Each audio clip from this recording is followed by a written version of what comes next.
Let's take another look at Bradford's narrative about the Pilgrim's voyage on the Mayflower. September 6.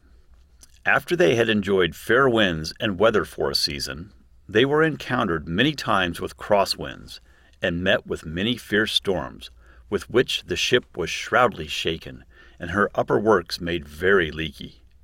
And one of the main beams in the midships was bowed and cracked, which put them in some fear that the ship could not be able to perform the voyage. The first thing we should note is that the subject of the sentence is they. We know from the introduction to the paragraph that the narrative is about the Pilgrims, so we can determine that this paragraph refers to the Pilgrims. Let's break it into smaller chunks. The subject of the paragraph, they, becomes the Pilgrims. Next, we see the phrase, were encountered many times with crosswinds and met with many fierce storms. What happened?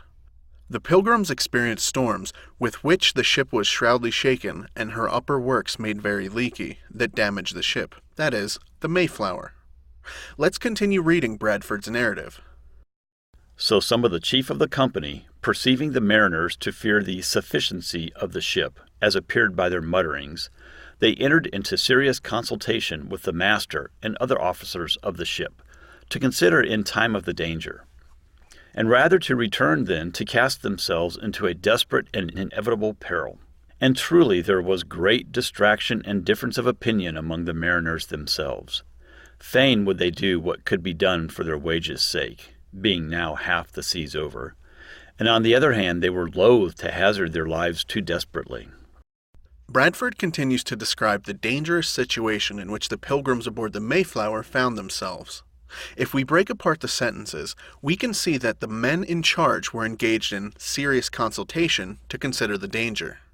Although some members of the crew advocated returning to shore, again Bradford emphasizes that the Pilgrim leaders wanted to push forward. When we read further, we will see that the Pilgrims' willingness to push through this perilous situation is one of the central ideas of the text. We will also see that the Pilgrims are capable of overcoming all sorts of obstacles through hard work and cooperation. But in examining of all opinions, the master and others affirmed they knew the ship to be strong and firm under water.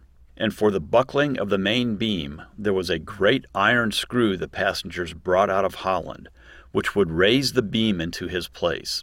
The which being done, the carpenter and master affirmed that with a post put under it, set firm in the lower deck, and other ways bound, he would make it sufficient. And as for the decks and upper works, they would caulk them as well as they could. And though with the working of the ship they would not long keep staunch, yet there would otherwise be no great danger, if they did not overpress her with sails. So let's look at what happens in this paragraph. First, the shipmaster determines that the ship was strong and firm. Then, the master and carpenter solved the problem with the main beam by finding an iron screw and putting a post under it. They caulked the ship to help keep it from leaking and determined to set off on the journey, saying that they would be safe if they did not overpress her with sails, meaning that if they took it slowly. Let's look at the final sentence of this paragraph.